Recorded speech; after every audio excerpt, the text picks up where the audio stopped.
వాళ్ళని చూసి నువ్వు అనాలి, నువ్వు బయలుదేరుకోడివే, నువ్వు బయలుదేరుకోడివే, నీ దారి వేరు నా దారి.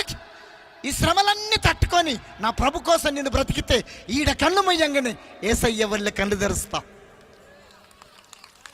శ్రమలు రాకుంటే ఆశీర్వాదాలు రావు, శ్రమలు రాకుంటే ఆత్మీయంగా ఎదగవు, శ్రమలు రాకపోతే ప్రార్థన చెయ్యవు. యేసు ప్రభు మనం అంతా అట్లా వచ్చిన వాళ్ళమే కదండి, వాస్తవం కదండి. మనం అందరం ఆ రీతికి వచ్చిన వాళ్ళమే. తల్లి దగ్గరికి శ్రమలు రాకుంటే ఎవరైనా వచ్చిర్రా? యేసు ప్రభు దగ్గరికి రానికంట డబ్బన్న పోవాలి, జబ్బన్న రావాలి. డబ్బన్న పోవాలి, జబ్బన్న, ఈ రెండు రాకపోతే దేవుని దగ్గర రామ్.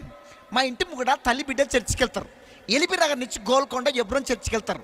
తల్లి బిడ్డలు చక్కటి భక్తి పరులు, భర్తనేమో పుల్లు తాగుతాడు, డ్రింకర్, గుట్కలు, పాన్ పర్రాకులు, సిగరెట్లు, కళ్ళు, సారా బాగా తాగుతాడు.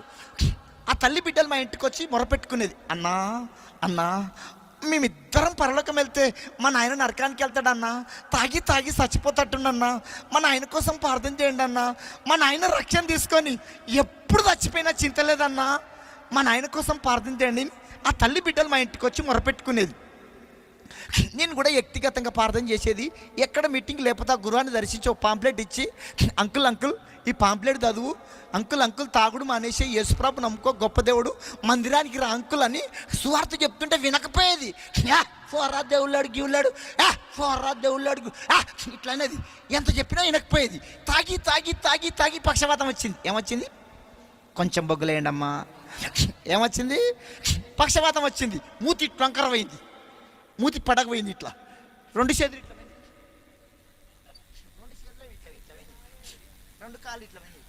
ఇప్పుడు వస్తుండే చర్చికి, నేను తెచ్చుకొత్తా యేసు ప్రభువును నమ్ముకుంటే గొప్ప కార్యం చెయ్యాలి దేవుడు, నన్ను తత్తపరచాలి. ఎప్పుడు వస్తా అంటుండు? ఎప్పుడు వస్తా అంటుండు? మంచుకున్నప్పుడు రారంటే వచ్చిండా? ఎప్పుడు వస్తా అంటుండు?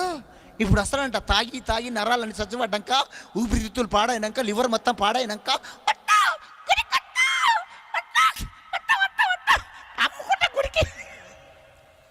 వాస్తవం. అన్ని పరిస్థితులు బాగుంటే దేవుని దగ్గరికి రాము. శ్రమలు వస్తేనే దేవుని దగ్గరికి వస్తాం. శ్రమలతో కుస్తీ పట్టాలంట, శ్రమలతో పోరాడాలి.